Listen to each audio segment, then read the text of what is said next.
কিছু কিছু মানুষ আছে যে মুভি দিব তোমাকে বা নাটক দিব, এগুলো বলে মেয়েদেরকে হচ্ছে মানে প্রলোভন দেখায়। তারা আসলে মেইন স্ট্রিমের মানে জার্নালিস্ট বা মেইন স্ট্রিমের হচ্ছে আপনার মনে করেন যে প্রডিউসার বা ডিরেক্টর না। উনি তো খুব মানে ইন্ডাস্ট্রির এখন উনি কিং খান।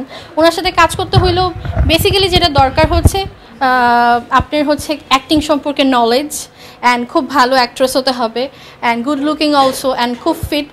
আমি নিজেকে ওইভাবে তৈরি করতেছি, তারপর যদি অফার আসে ডেফিনেটলি সাকিব খানের সাথে কাজ করব। আমি তো প্রথম থেকেই চাইতাম, মানে ওই রকম অফার আসেনি।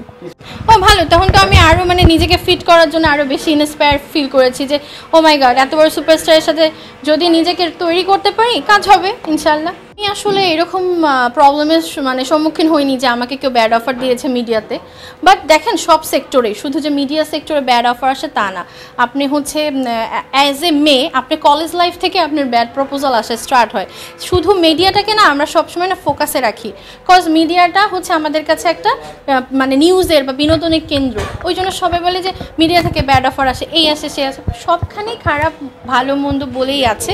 বাট আমি কিছু কিছু মানুষ আছে যে মুভি দিব তোমাকে বা নাটক দিব, এগুলো বলে মেয়েদেরকে হচ্ছে মানে প্রলোভন দেখায়। তারা আসলে মেইন স্ট্রিমের মানে জার্নালিস্ট বা মেইন স্ট্রিমের হচ্ছে আপনার মনে করেন যে প্রডিউসার বা ডিরেক্টর না। আসলে নিজেকে আসলে সতর্ক রেখে খোঁজখবর নিয়ে তারপর নতুনদেরকে আমি কাজ করতে আসতে বলব। আমি অভিনয় শেখার জন্য আমি যখন মুভিতে আসছি, আমি আগে থিয়েটার করি নাই, বাট আমার খুব কাছের যারা খুব ভালো অ্যাক্টার্স তাদের কাছ থেকে আমি কিছু অভিনয় শিখেছি। তারপর আমি যাদের হাত ধরে, যেমন রফিক শিকদার, আসলাম ভাই, এনাদের হাত ধরে যখন আসছি, তারা আমাকে হচ্ছে অভিনয় শিখিয়ে তারপরেই তো স্ক্রিনের সামনে দাঁড়া করাইছে। উনি তো খুব মানে ইন্ডাস্ট্রির এখন উনি কিং খান। ওনার সাথে কাজ করতে হইলেও বেসিক্যালি যেটা দরকার হচ্ছে আপনার হচ্ছে অ্যাক্টিং সম্পর্কে নলেজ অ্যান্ড খুব ভালো অ্যাক্ট্রেস হতে হবে and good looking also and খুব ফিট। আমি নিজেকে ওইভাবে তৈরি করতেছি, তারপর যদি অফার আসে ডেফিনেটলি সাকিব খানের সাথে কাজ করব। আমি তো প্রথম থেকেই চাইতাম, মানে ওই রকম অফার আসেনি। ও ভালো, তখন তো আমি আরও মানে নিজেকে ফিট করার জন্য আরও বেশি ইন্সপায়ার ফিল করেছি যে ও মাই গড, এত বড় সুপারস্টারের সাথে যদি নিজেকে তৈরি করতে পারি কাজ হবে ইনশাল্লাহ। না কখনো এরকম হয়নি, আল্লাহর রহমতে কখনো এরকম হয়নি। এই আমাকে বাদ দেওয়ার ট্রাই করার আগেই আমি নিজেই একটু দূরে সরে আসছি যে আমাকে যেন রিজেক্ট না করে, কজ আমি রিজেকশন নিতে পারি না।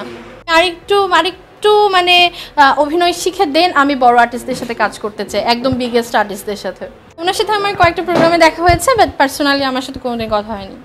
আমি অভিনয় শেখার জন্য আমি যখন মুভিতে আসছি, আমি আগে থিয়েটার করি নাই, বাট আমার খুব কাছের যারা খুব ভালো অ্যাক্টার্স তাদের কাছ থেকে আমি কিছু অভিনয় শিখেছি। তারপর আমি যাদের হাত ধরে, যেমন রফিক শিকদার, আসলাম ভাই, এনাদের হাত ধরে যখন আসছি, তারা আমাকে হচ্ছে অভিনয় শিখিয়ে তারপরেই তো স্ক্রিনের সামনে দাঁড়া করাইছে।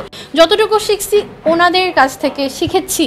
বাট অভিনয় হচ্ছে একটা সমুদ্রের মতো ভাইয়া, এটার এক কোণা হয়তো বা আমি জানি, বাট আমার ইচ্ছা আরও শিখবো, আরও ইয়ে করবো।